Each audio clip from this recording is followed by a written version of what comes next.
Assalamualaikum warahmatullahi wabarakatuh. Alhamdulillah wassalatu Salam. wassalamu ala Rasulillah Muhammad ibn Abdullah wa ala alihi wa sahbihi wa man walah wa ba'd. Faya ibadallah usi nafsi wa iyyakum bitaqwallah faqad fazal muttaqun fala tamutunna illa wa antum muslimun. Faqala ta'ala ya ayyuhalladzina amanu taqullaha haqqa tuqatih wa la tamutunna illa wa antum muslimun. Keluargaku sekalian yang terhimpun di dalam Pertagas, Pertamina Gas, kita mengawali dengan bermohon kepada Allah semoga siapapun yang berada di ruangan ini atau terhubung dalam kajian ini, semoga senantiasa dijaga, diberkahi, dan dilindungi dalam kebaikan oleh Allah Subhanahu wa Ta'ala. Kita doakan yang bertugas di luar kota. Tadi saya dengar info juga Pak Direktur sedang di Semarang. Semoga giatnya dimudahkan oleh Allah dan semoga diberikan keberkahan. Ada satu bagian yang penting amanat Nabi di hadis Muslim pada satu sifat kepemimpinan. Bahwa di antara sifat pemimpin dan yang dipimpin itu harus selalu membangun kekompakan dengan nilai cinta dan doa. Ini yang sering dilupakan. Nabi pernah menyampaikan dan penyampaian ini, hadis ini didokumentasikan oleh Imam Muslim dalam satu kalimat yang singkat, padat tapi mengikat. Khiyaru a'immatikum man tuhibbunahu wa yuhibbunakum. Pemimpin yang baik itu adalah pemimpin yang kalian mencintainya dan ia pun mencintai kalian. Nah, membangun cinta itu salah satu jembatannya dengan doa.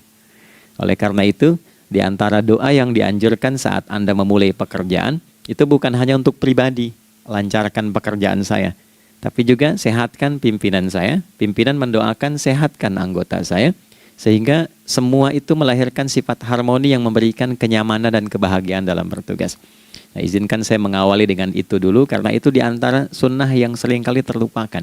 Sehingga bekerja itu lebih banyak dilakukan dengan tekanan menyelesaikan tugas dibandingkan dengan rasa cinta untuk bisa memberikan nilai ibadah di dalamnya. Yang kedua, semoga sholat kita diterima oleh Allah Subhanahu wa Ta'ala. Nah, yang kedua ini tidak cukup dengan amin.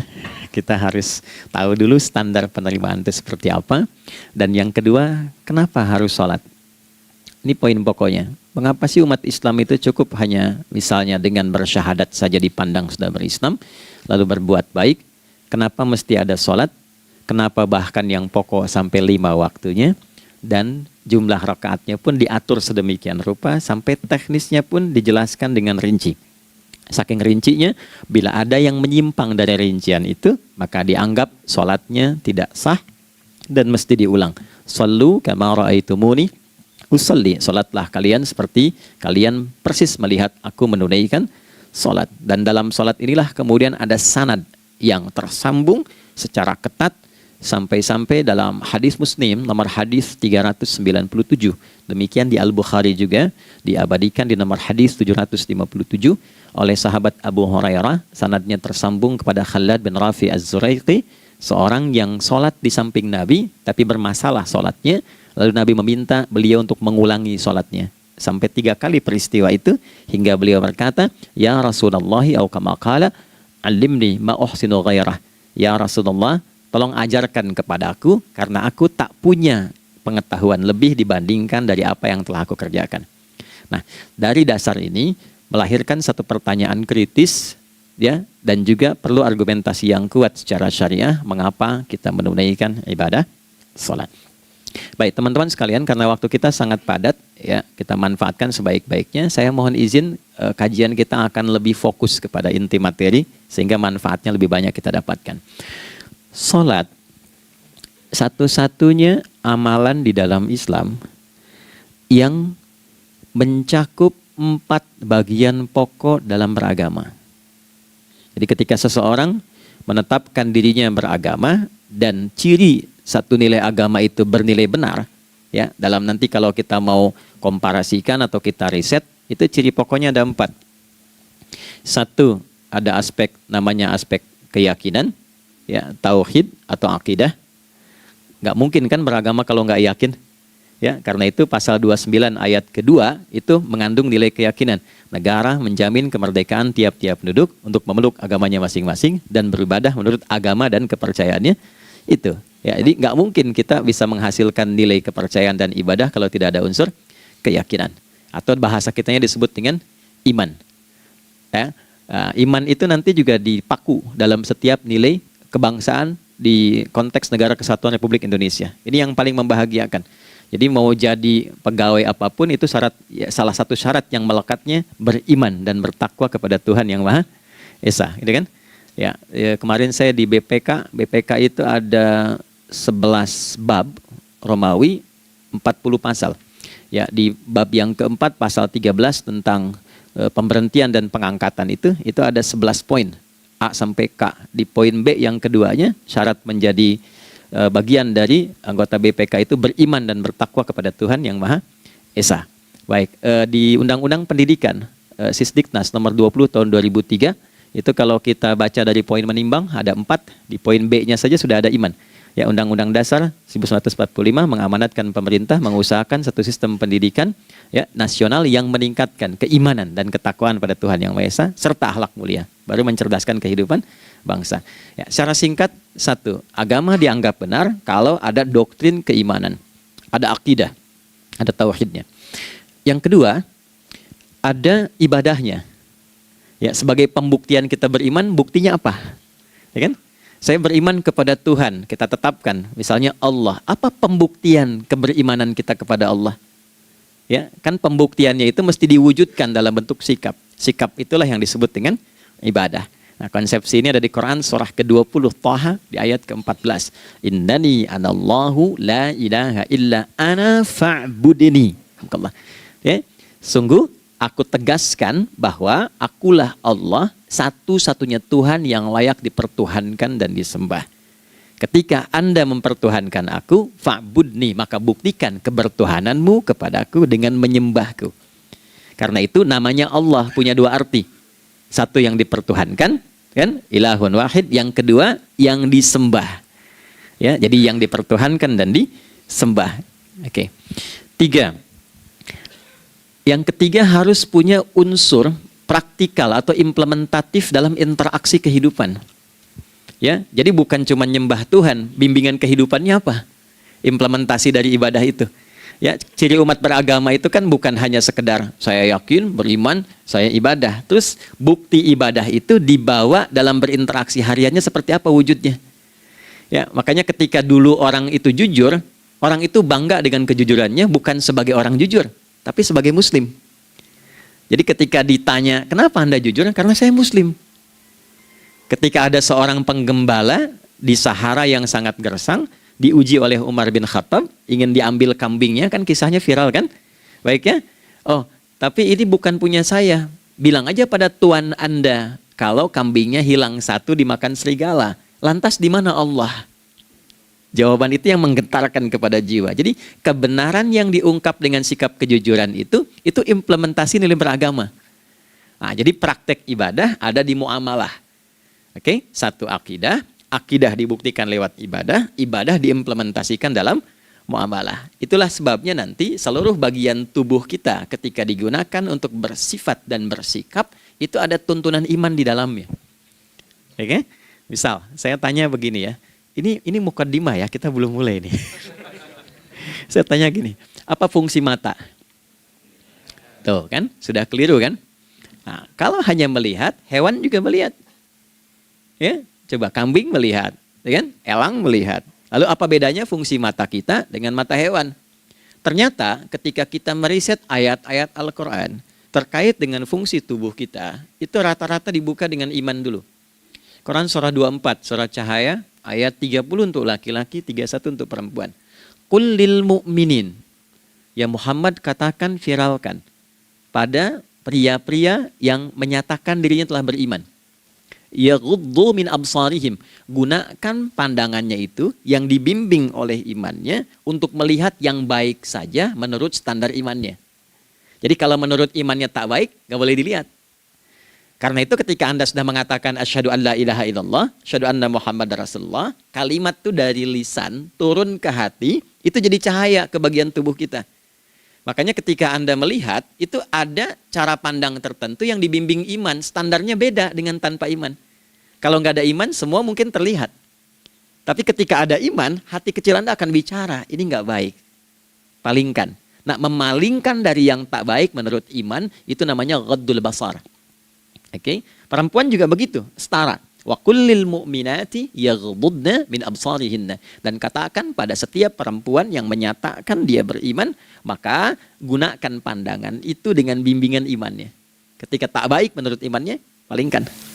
Ya, Anda lihat kajian di YouTube, terus ada iklan kan? Terus menurut standar iman nggak bagus, itu otomatis akan nggak suka itu.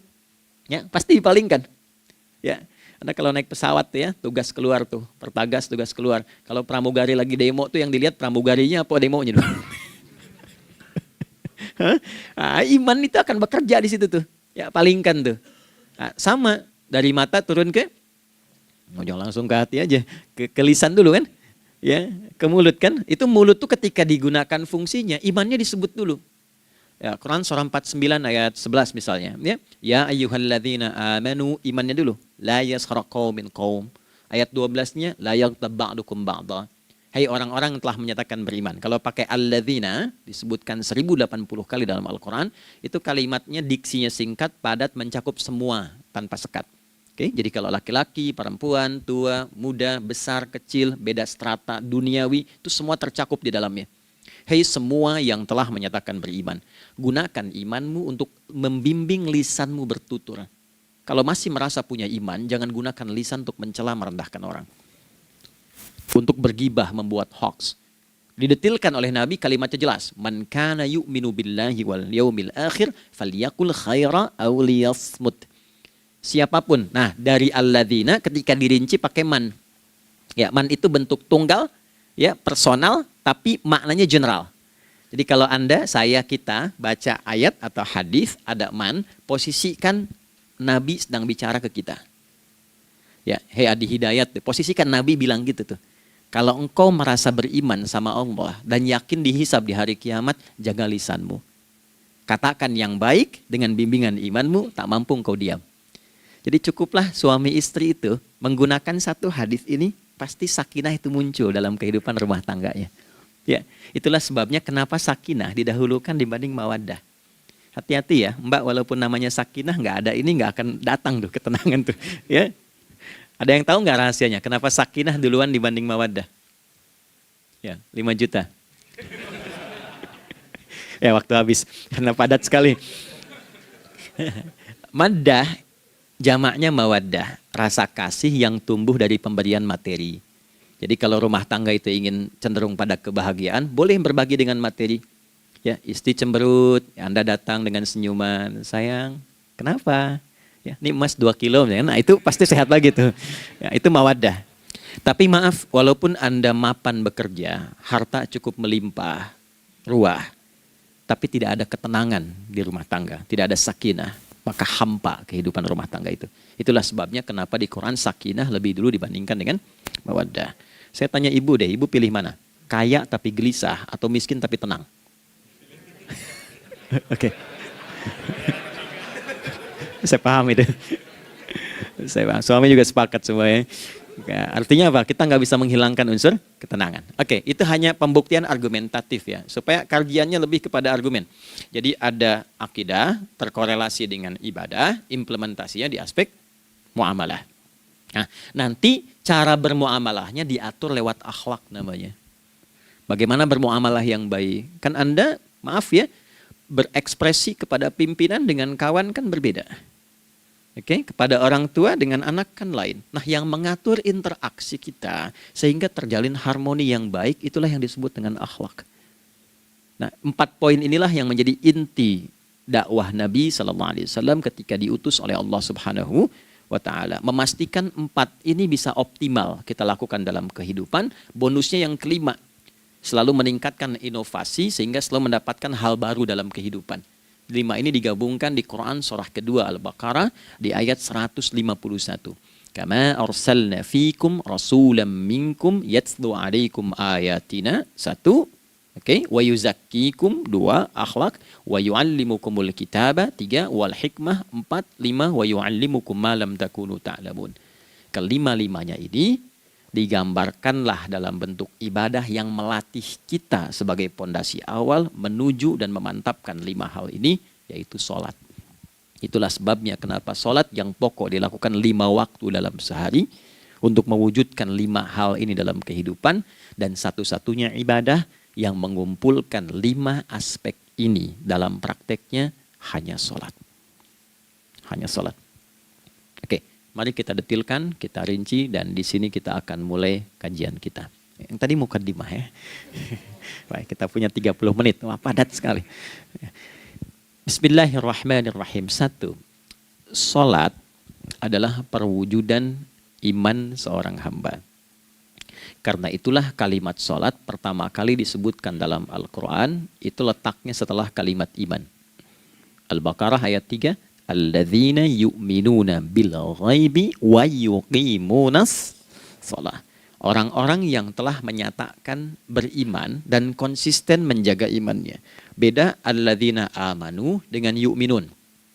Amanu telah beriman. Tapi kalau dia komitmen dan konsisten terus menjaga imannya sampai saat dia berpulang pada Tuhannya, maka berubah nanti bentuknya kalau di bahasa Arab jadi mudhari'. Kalau di bahasa Inggris kan tuh punya 3 arti. Present, continuous, and future. Jadi kalaupun sekarang terus berlangsung sampai masa depan pun saya tetap akan beriman. Nah, pembuktian untuk menjaga iman itu pembuktian utamanya pada sholat. Itulah sebabnya satu-satunya amal ibadah dari rukun Islam yang 5 itu, ya, satu-satunya amal ibadah yang disebut iman dalam Al-Quran hanya sholat. Teman-teman boleh buka Quran surah kedua Al-Baqarah di ayat 143. Ya, di pertengahan ke ujung ayatnya. Saya percepat. Wa ma kana Allahu liyudhi'a imanakum. Dan Allah nggak akan pernah menyia-nyiakan salat seseorang yang dikerjakan karena imannya. Ayat ini turun, ketika ada terjadi pergantian arah kiblat. Dari yang tadinya semula ke Masjidil Aqsa, lalu berputar 180 derajat, beralih ke Masjidil Haram. Nabi sedang berada di luar Madinah. Madinah tempo dulu, wilayahnya nggak seluas cakupan sekarang. Ya, kalau diilustrasikan, area sekitaran Masjid Nabawi sekarang itulah Madinah lah. Di luar itu sudah di luarnya. Nah, Nabi sedang sholat, riwayatnya banyak menyebutkan, ada yang mengatakan zuhur, ada asar, ada maghrib. Di pertengahan itu turunlah Al-Baqarah ayat 144. Qad nara taqalluba wajhika fis sama' falanuwalliyannaka qiblatan tardaha fawalli wajhaka syatral masjidil haram. Maka berputarlah dengan turunnya ayat ini 180 derajat menghadap ke arah Masjid Al-Haram. Problemnya adalah ketika Nabi dan pengiring beliau kembali ke Madinah, area Masjid Nabawi, kan nggak semua masyarakat ikut. Maka virallah informasi itu bahwa kiblat telah beralih ke kiblat awal, yaitu Ka'bah Al-Musyarrafah. Maka penduduk panik pada saat itu. Status sholat kami yang tadi dikerjakan bagaimana? Karena sedang nggak bisa diulang, sudah pindah waktu.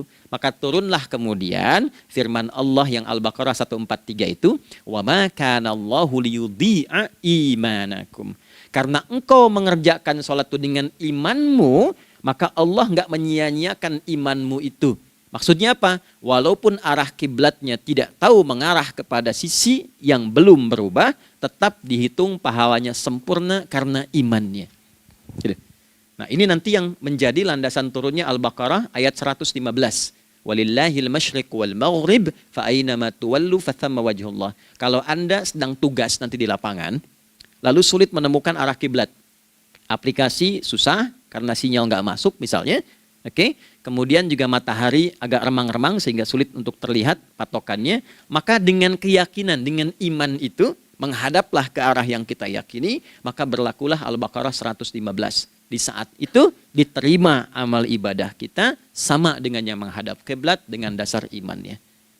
Oke, nah pengertian terbaliknya, mafhum mukhalafahnya, maka Nabi mengatakan, al-farqu bainal mu'min wal kafir tarkus salah.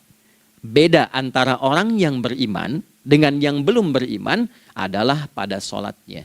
Jadi kalau ada orang mengatakan sudah beriman dan tidak menunaikan sholat, ini artinya keimanannya belum diakui sepenuhnya oleh Allah Subhanahu wa taala. Jelas ya? Halo, kenapa sedih begini? Maaf, saya terlalu cepat nggak? Enggak ya, baik. Jadi dalam poin ini penting pembedanya di sholat. Itulah sebabnya kenapa dari kecil kan, usia sekian, dari mulai 3 ke arah 7 tahun contohkan. Ya, orang tuanya sholat bentangkan sejadah. Kalau bisa kalau anak sudah mulai suka tuh kasih model sejadah yang anak-anak sukai bentuknya. Ya, dulu ada anak saya senang model mobilan, saya tidak sebutkan supaya tidak endorse gitu ya. Dikasih sejadah dengan pola itu, dia senang tuh ikutin. Kita nggak minta sholat, dia datang sendiri. Ya, nanti setelah mulai 7 tahun kan baru diajarkan dengan baik, diajak ke masjid kalau yang laki-laki. Demikian seterusnya. Ya, mengapa dari awal dituntun seperti itu? Untuk memberikan sebuah penguat bahwa penjagaan iman dimulai dari sejak dini. Ya, tapi di Indonesia saya perhatikan kelasnya sudah advance. Ya, TK sudah manasik gitu. Okay. Itu satu ya. Karena nanti kalau Nabi bilang begitu artinya akan terjadi orang mengatakan beriman tapi tidak sholat. Ya, makanya keras dari awal Nabi katakan bahwa pembeda antara orang yang beriman dengan yang baru klaim beriman itu pada sholatnya. Ya, pada sholatnya. Mengerjakan sholat maka sah status imannya, tidak menunaikan sholat maka bermasalah imannya. Itu poin yang pertama. Yang kedua teman-teman sekalian, ibadah. Kita lanjut ya. Sholat adalah bagian pokok terpenting dari ibadah. Nah, di sini kita akan mulai membuka sedikit rahasia terkait dengan aspek ibadah ini. Teman-teman sekalian, ternyata sholat ini ketika oleh Allah diturunkan dalam Al-Quran, dalam konteks penunaian ibadah, bukan berarti hanya mengkoneksikan atau mengkorelasikan hubungannya dengan iman saja, bukan. Karena saya beriman, saya buktikan ibadah nyembah Allah lewat sholat.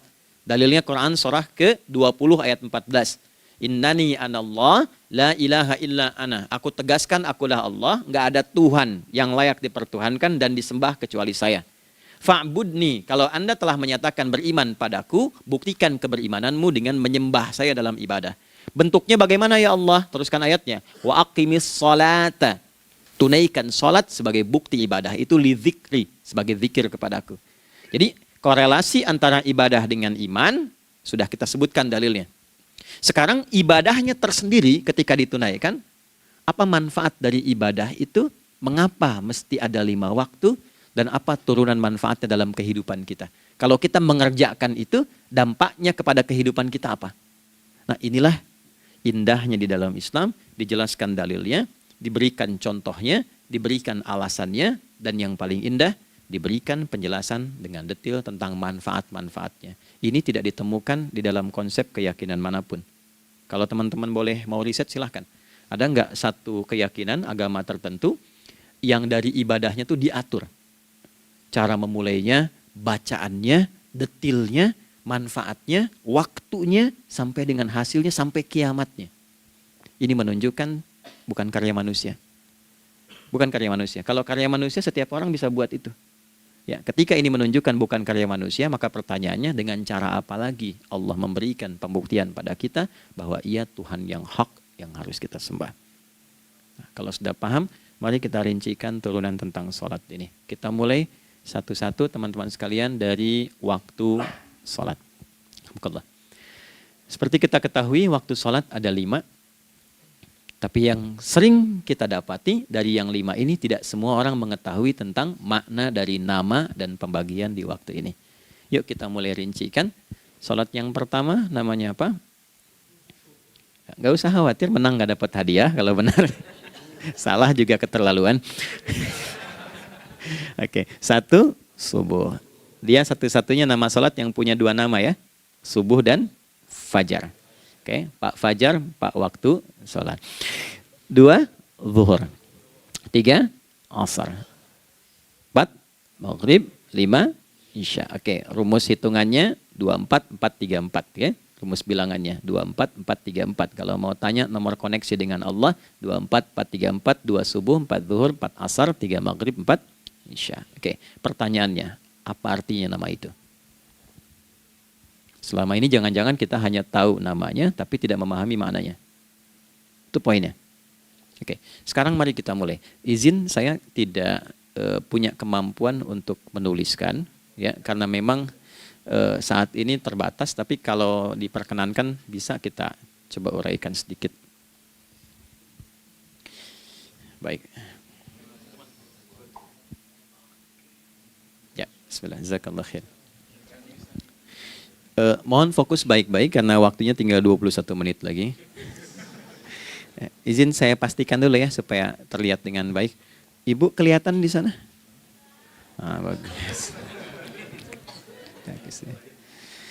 Saya kira tuh hanya di Sumbawa Barat. Ternyata di Pertagas pun perempuan-perempuannya imannya luar biasa. Maksudnya belum saya tulis sudah kelihatan. Imannya luar biasa. Oke, kita mulai dari yang pertama ya, 5 waktu sholat. Kita mulai dari 1 dulu. Subuh, teman-teman saya turunkan dulu ya. Izinkan saya tulis pakai bahasa Arab dulu supaya gampang. 1, dia punya 2 nama. Yang ke Arab ya, kalau yang gini angka Hindi. Anda yang di admin di komputer pasti tahu. Ada Fajr. Kata subuh ditemukan di Al-Quran surah ke-81 At-Takwir ayat 18. Kalau keliru tolong diingatkan. Was-subhi idza tanaffas. Quran surah 81 ayat 18. Ya. Nggak usah di ilmu utak-atik ya. Oh ini kenapa 81 kalau dibalik 18? Itu cocok logi. Ya, abaikan aja itu. Ya. Fajar agak banyak di Quran terkait dengan nama sholatnya ada di Quran surah ke-17 di ayat 78. Aqimis salata liduluki syamsi ila ghasaqil laili wa qur'anal fajr. Inna qur'anal fajri kana masyhuda. Yuk kita mulai ke maknanya dulu. Ingat rumusnya ya. Rumusnya ini selalu begini rumusnya. Aqidah selalu punya korelasi dengan ibadah. Ibadah selalu punya korelasi dengan muamalah, interaksi harian kita. Muamalah hiasannya adalah akhlak. Nah, barulah kemudian di sini muncul inovasi dalam kehidupan, hal yang baru. Hidup ya, yang mengacu pada 2 kebahagiaan yaitu dunia dan akhirat. Ya, konsepsi ini nanti ditemukan di Quran surah ke-2 Al-Baqarah ayat 201 dan menjadi doa paling favorit umat Islam Indonesia saat ini. Rabbana atina fid dunya fil akhirati. Oke, ya cukup. Subuh. Ini rumus dasarnya. Dari akidah kita beriman, pembuktian imannya lewat ibadah sholat. Apa hubungan sholat dengan aktivitas harian kita? Subuh asalnya terkolerasi dengan kata asbah. Oke? Asbah itu asalnya sesuatu yang sudah siap dengan rencana yang matang. Baik, orang Arab tuh kalau bertanya begini, kaifa asbahta ya akhi? Kaifa asbahti ya ukhti? Bagaimana kabarmu di pagi ini? Itu bukan hanya nanya kabar kesehatan. Beda dengan kaifa haluk, beda. Ya, itu bertanya, bagaimana kabarmu hari ini? Aktivitasmu bagaimana? Lancar, sudah siap, planning bagus, dan sebagainya. Ya, itulah sebabnya ketika Allah bersumpah dengan awal waktu, penandanya adalah planning kegiatan. Ya, was-subhi, dan aku bersumpah demi waktu subuh, awal mula untuk berkegiatan, idza tanafas, apabila sudah mulai bergerak, bersamaan dengan nafas yang keluar itu, maka sudah jelas rencana yang dibuat. Ya, jangankan kita, semua alam itu, semesta itu seluruhnya bukan hanya bertasbih, tapi beraktivitas dalam tasbihnya. Di waktu subuh, matahari sudah mulai bersinar kan? Ya, dan sinarnya mengambil manfaat loh. Mengandung nilai manfaat, memecah keheningan malam dan menghilangkan kegelapannya. Gelap mulai hilang, datang kemudian sinar yang memberikan kita bimbingan untuk beraktivitas. Tumbuhan dimulai waktu itu sudah mengeluarkan oksigen, menyerap karbon dioksida.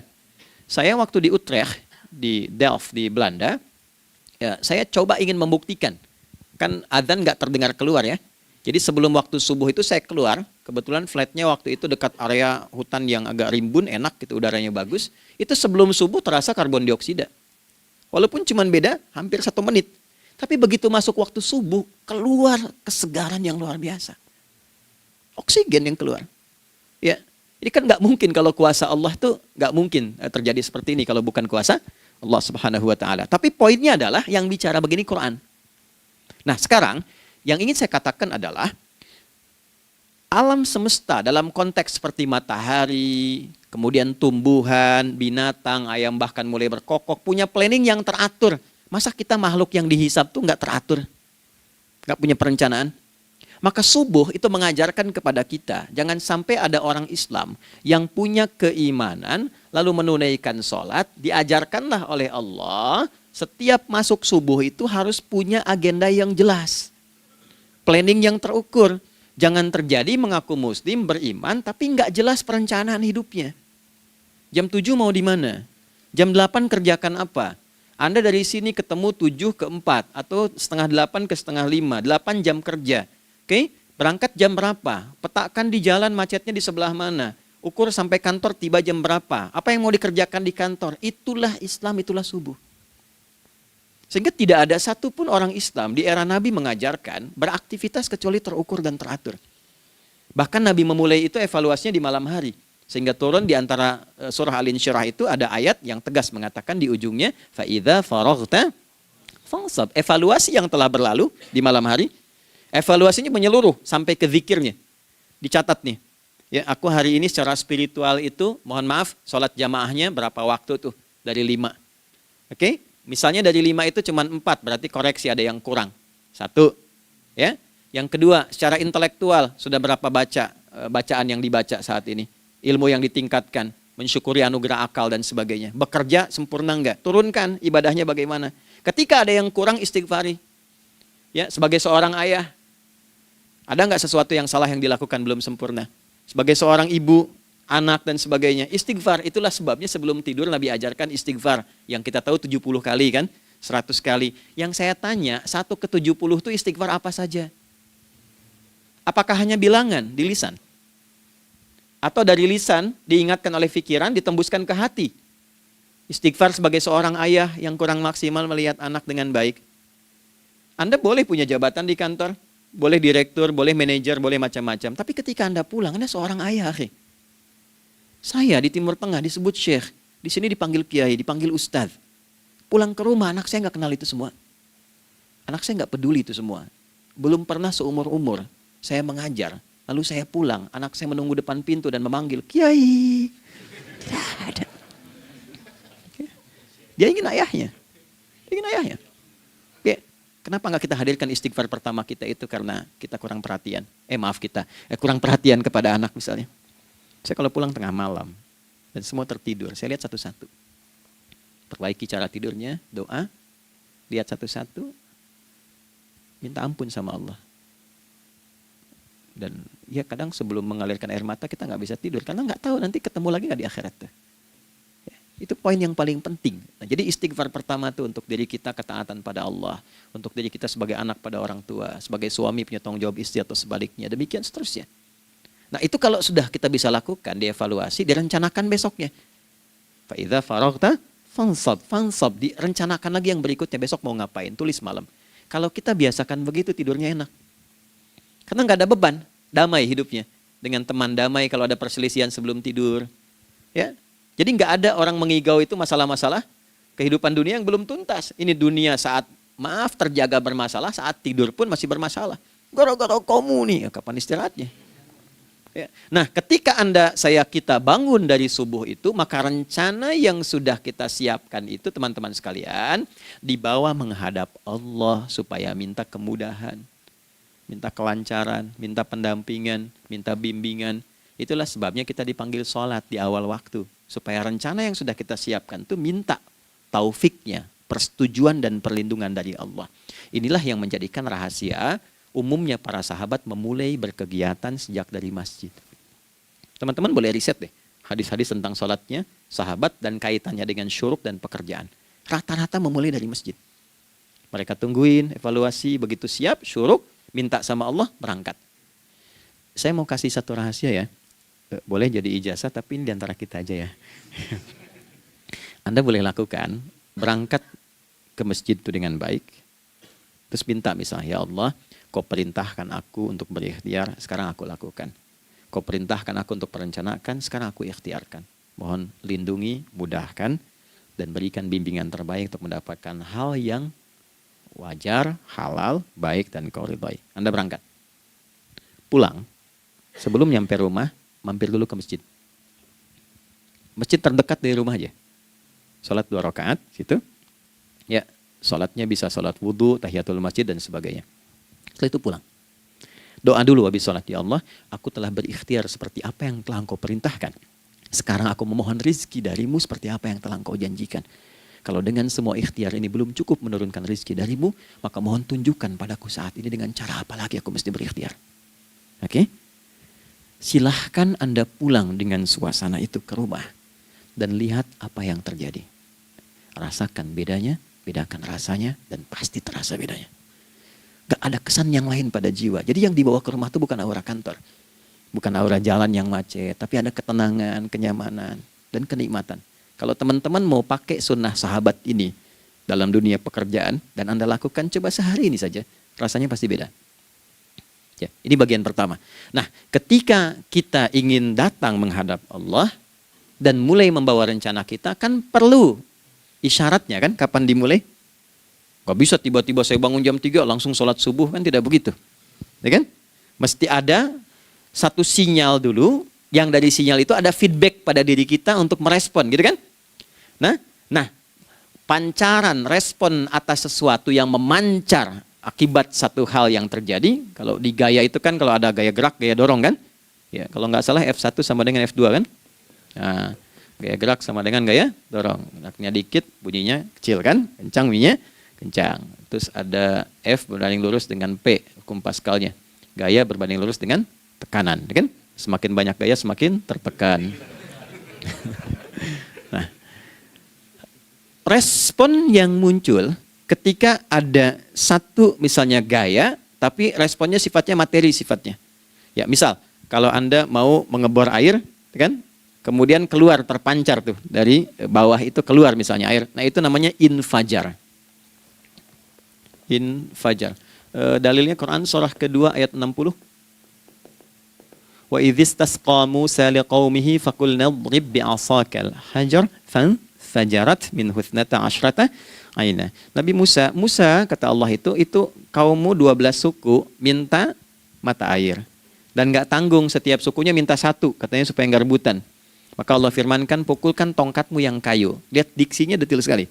Pukulkan tongkatmu yang kayu ke batu itu, maka batu itu akan terbelah dan mengeluarkan pancaran 12 mata air. Ya, tongkat kayu dipukulkan ke batu, batunya yang hancur. Karena Musa seorang nabi, gitu kan?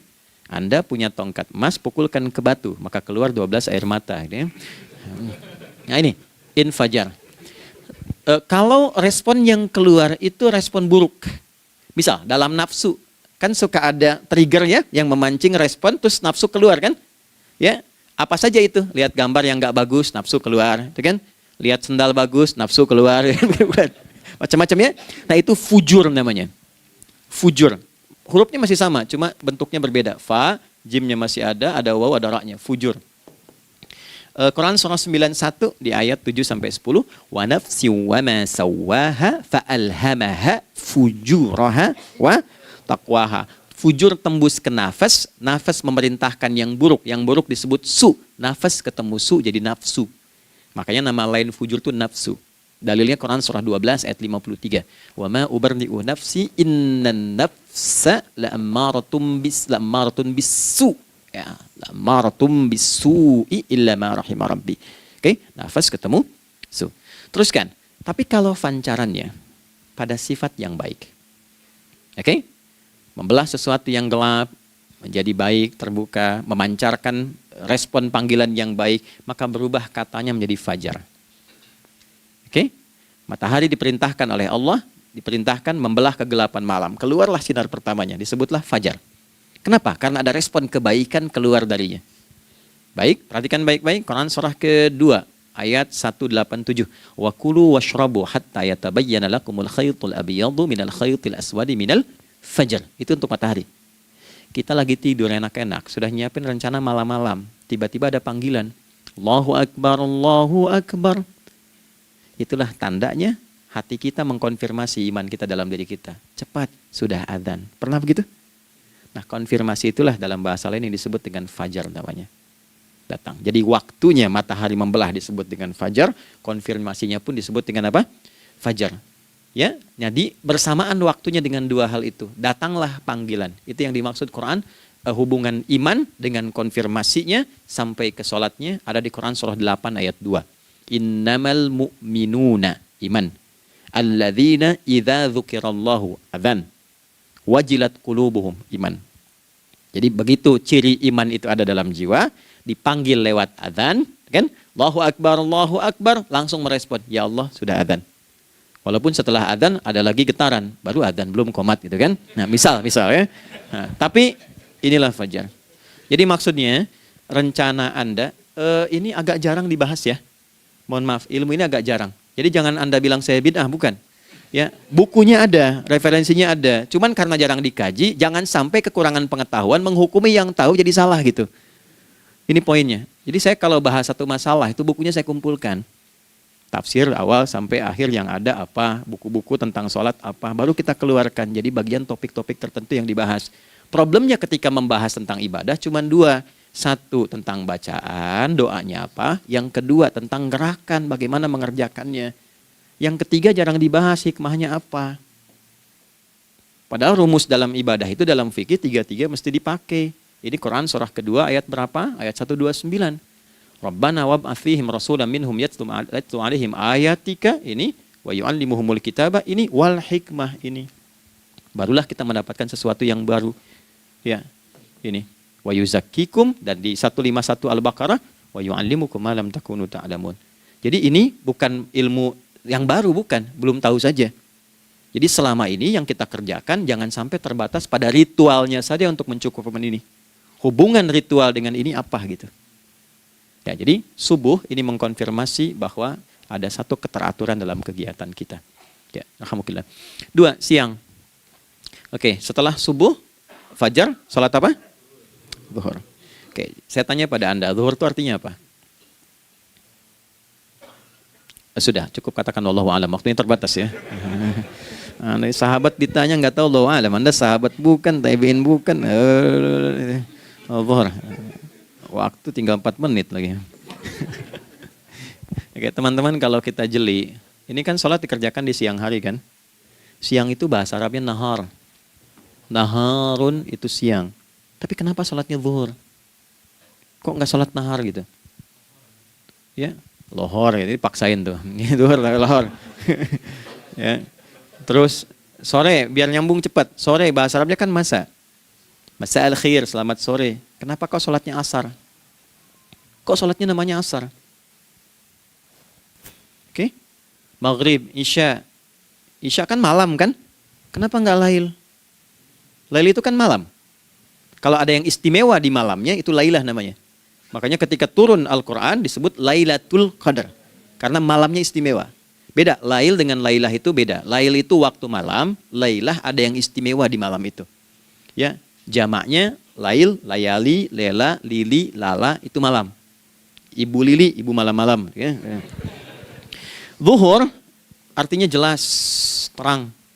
Ada idhar, dibaca dengan jelas, terang. Gak boleh dengung. Man amana. Itu kan? Ya, min husni harus jelas. Ya, ada a jelas. Zuhur kenapa disebut zuhur? Untuk evaluasi kegiatan kita dari setengah hari. Sudah jelas belum hasilnya? Ya, Anda punya rencana di sini, evaluasi di siang. Jelas gak hasilnya? Pekerjaan Anda yang sekarang diamanahkan dari pagi jam 7 sampai sekarang, evaluasi dulu. Dicek, jangan cuma ditinggalkan. Oke, saya sedang kerjain, tinggalin dulu sholat. Bukan begitu. Ketika akan sholat, Anda cek dulu. Dari ke siang itu tengah hari, bagaimana hasilnya? Ada yang perlu disempurnakan nggak? Ya, ketika ide-idenya mulai mentok, ada yang belum selesai, datang dulu sholat, tenang lagi. Saat tenang itulah dirumuskan kembali pelan-pelan. Kan lumayan dari jam 12 sampai jam 1. Diisi dengan baik, dilihat. Itu baru dunia ini.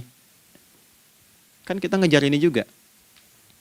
Karena nanti ayat 200-nya, ada yang cuma ngejar ini. Wa minan nasi may yaqulu rabbana atina fid dunya. Bukan, kalau nggak hafal diam aja. Wa minan nasi may yaqulu rabbana atina fid dunya wa ma lahu fil akhirati min khalaq.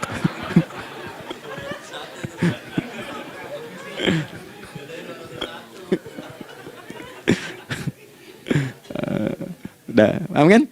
Dan di antara manusia ada yang fokusnya hanya dunia yang dikejar, sehingga nggak kebagian akhiratnya. Padahal dia tahu dia mau pulang. Yang lebih aneh lagi, pengen pulang surganya Firdaus dekat dengan Nabi. Tapi tiap hari kerjakan dunia, dunia lagi, berangkat gelap, pulang gelap, terus meninggal gelap juga. Ini kan repot. Nah, maka mesti investasi kan? Anda kalau tugas keluar kan, apalagi keluar negeri kan hukumnya beda. Bekalnya pun tidak sama. Anda tugas ke Amerika, mata uangnya sudah beda, hukumnya sudah beda. Terus pengen pindah ke alam barzah, pengen hukumnya sama dengan dunia, mustahil. Ya, makanya dimensinya beda, keadaannya tidak sama. Baju yang dipakai kan beda. Barang-barangnya nggak sama. Makanya disebut telah meninggal dunia, meninggalkan semua yang melekat pada dunia. Pindah ke alam lain, persiapan menuju titik akhir yang tidak ada ujungnya lagi. Nggak ada pembuka lagi. Jadi sudah ujung begini, nggak ada ruang lagi yang lain. Itu akhirat namanya. Makanya di sini cuma dua pilihannya. Kalau nggak ke surga, nah itu. Ya. Apa investasi yang ada di sini? Maka siang itu dicek dulu. Pekerjaan jadi ibadah nggak? Tadi niatin ibadah nggak waktu berangkat dari rumah? Kan? Waktu ngetik, waktu ngerjain di kantor, jadi ibadah nggak? Kalau ibadah, Anda nggak mungkin berbuat kriminal. Anda nggak mungkin berbuat maksiat. Nggak mungkin nipu, nggak mungkin nyogok. Nggak mungkin korupsi. Kan lagi ibadah. Nggak mungkin curang. Kan lagi ibadah. Anta budallaha ka'annaka tarah. Anda itu mengerjakan segala hal sebagai ibadah, merasa diawasi Allah. Fa in lam takun tarah fa innahu yarah. Kalaupun Anda merasa nggak melihatnya, Anda yakin Anda dilihat. Itulah kerja pakai iman, maka ini di bawah akidahnya. Jangan ditinggalkan. Nah, inilah yang selama ini kita butuhkan. Ya. Inilah yang melahirkan nilai etik, makanya adanya dalam jiwa. Takwa itu kan dalam jiwa, melahirkan etos.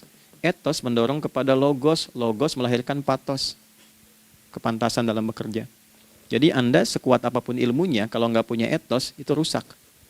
Jadi tidak cukup akal sehat. Jiwa yang sehat itu lebih penting. Banyak orang akalnya, saya ingat, akal itu tidak memberikan perintah. Dia hanya merumuskan satu instruksi dalam jiwa supaya mudah dilakukan dan dieksekusi oleh fisik. Jadi akal yang sehat itu seberapa pandai ilmunya, seberapa cepat mengeksekusi perbuatan. Tapi kalau yang dieksekusi itu dari perintah nafsunya, masalah.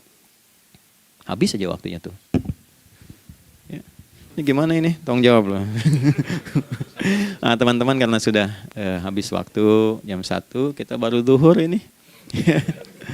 Nah, yang paling menarik itu, gini, yang paling menarik. Kalau ada orang belum sadar sampai zuhur tentang akibat kehidupan ini, maka muncullah asar. Apa asar itu? Kenapa mesti disebut dengan asar? Dan apa manfaat istimewanya asar kepada jiwa kita? Itu di kesempatan lain kita akan bahas. Teman-teman, waktunya sudah habis. Ya, saya menghargai Anda, kan tidak boleh juga saya ngajarkan tapi mengambil yang sesuatu yang tidak tepat ya. Kita buktikan keimanan kita dengan mengerjakan amanah pekerjaan di tempat ini dengan baik, waktu digunakan dengan baik. Kita saling mendoakan supaya semua kita dijaga oleh Allah Subhanahu wa taala. Maafkan saya, lain kesempatan kita berjumpa kembali untuk melanjutkan apa yang telah kita bahas hari ini. Mari kita berdoa, semoga doa kita diterima oleh Allah Subhanahu wa taala. Allahumma taqabbal minna innaka antas sami'ul alim wa tub 'alaina innaka antat tawwabur rahim. Nahmaduka kama 'allamtana an nahmadak wa nashkuruka syukran kama 'allamtana an nashkurak. Antal muqaddim wa antal muakhir biyadikal khair innaka 'ala kulli syai'in qadir. Ya Allah, kami memujimu seperti Engkau mengajarkan kami untuk memuji dan bersyukur atas segala nikmat-Mu seperti Engkau bimbing kami untuk mensyukuri segala nikmat-Mu. Allahumma salli wa sallim wa barik ala habibikal karim rasulikal mustafa al-amin sayyidina Muhammadin wa ala alihi wa sahbihi ajma'in. Ya Allah, anugerahkan kami kemampuan untuk terus bersalawat pada Rasulullah, sehingga dengan itu kami mendapatkan kemampuan yang baik untuk meneladani kemuliaan beliau dalam beraktivitas kehidupan. Rabbana la tada' lana fi maqamina hadza dhanban illa ghafartah. Ya Allah, jika ada pendosa hadir di ruangan ini atau terhubung dalam kajian ini, maka jangan biarkan ya Allah ia meninggalkan tempat ini dan kajian ini kecuali Engkau telah ampuni seluruh dosa-dosanya. Wala hamman illa farajtah. Ya Allah, jika ada satu di antara kami yang menghadiri kajian ini membawa kegelisahan, maka mohon tenangkan keadaan hatinya. Wala asiran illa yassartah. Jika ada yang sedang diliputi oleh kesulitan, maka mudahkan, ringankan dan hilangkan seluruh kesulitannya. Wala maridan illa syafaitah. Dan bila ada di antara kami yang diuji dengan penyakit, maka mohon angkat dan sembuhkan penyakitnya. Rabbana atina fid dunya hasanah wa fil akhirati hasanah wa qina adzabannar. Wa sallallahu ala sayyidina Muhammad wa ala alihi wa sahbihi ajma'in. Wa akhiru da'wana subhanakallahumma rabbana wa bihamdika nashhadu an la ilaha illa anta nastaghfiruka wa natubu ilaik. Walhamdulillahi rabbil alamin.